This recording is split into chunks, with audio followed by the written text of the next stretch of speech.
Um, well, it's a question I think every songwriter gets asked.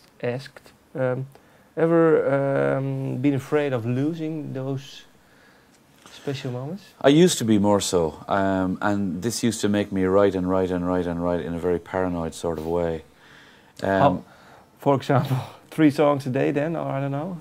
Is that really paranoid? No, it's not so much 3 songs a day, it's more to do with if I started a song, I wouldn't be able to let it go.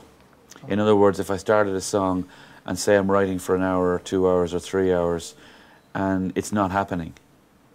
When I was younger, I'd keep pushing and pushing and pushing until I finished it, because I was afraid if I didn't finish it that the opportunity would never come back.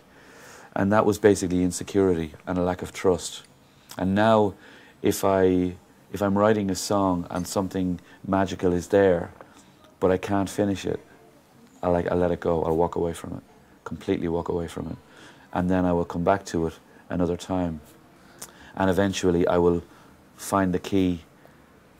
In other words, I suppose from years of doing this, I have a little bit more trust in myself that I wouldn't have had when I was younger. And when you were younger, when you wrote those songs, well, you couldn't let them go. Did it turn out always bad, or was it also good sometimes? Good, bad, I don't know. I think that,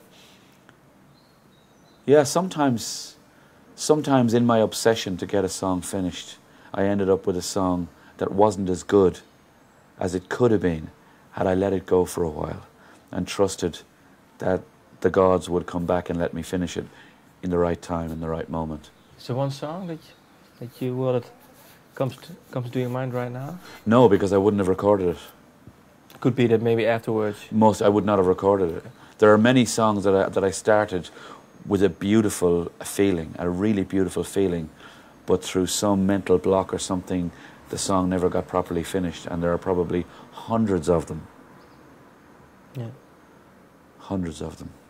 You were saying the 3, writing a song, writing lyrics, and what was the other? Playing guitar. Playing guitar, yeah, writing a singing. Song, and writing the lyrics to sing. They're completely separate. When people talk about songwriting, they think of it as one task, but to me it's not. Is there one thing for you that's more difficult than the other? Well, it's not that it's the most difficult part, but the most important part is the writing of lyrics, because I think that singing, having a voice to sing and having a guitar to play, these are vehicles for the words. Yeah. It's what am I trying to say is the most important thing, always. But the vehicle, if the vehicle isn't right, then no matter how important it is what I'm trying to say, it's not going to come across. So there is a kind of an equality there. But at the end of the day, it's about the lyrics, it's about the words.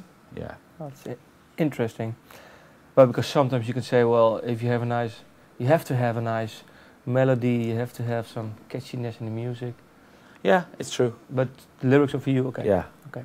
Well, then this new album, Tribe, the music was done by someone else. Was it hard? Most of the music. Most of the music. Was it hard to let that go? No, I was really happy to do it, because it's a collaboration I've wanted to do for years. For about 10 years, I was hoping I would meet someone who I could give the responsibility to create music, so that I could just be completely free to be a singer, you know, and to write lyrics and to sing, and not worry about rhythm, and not worry about chords, and not worry about musical composition or anything. Just be a singer. And so I've waited and waited and waited until I met Simon O'Reilly, and when I met Simon O'Reilly and heard some of his music, I felt this is the man I would like to trust to help me make a record.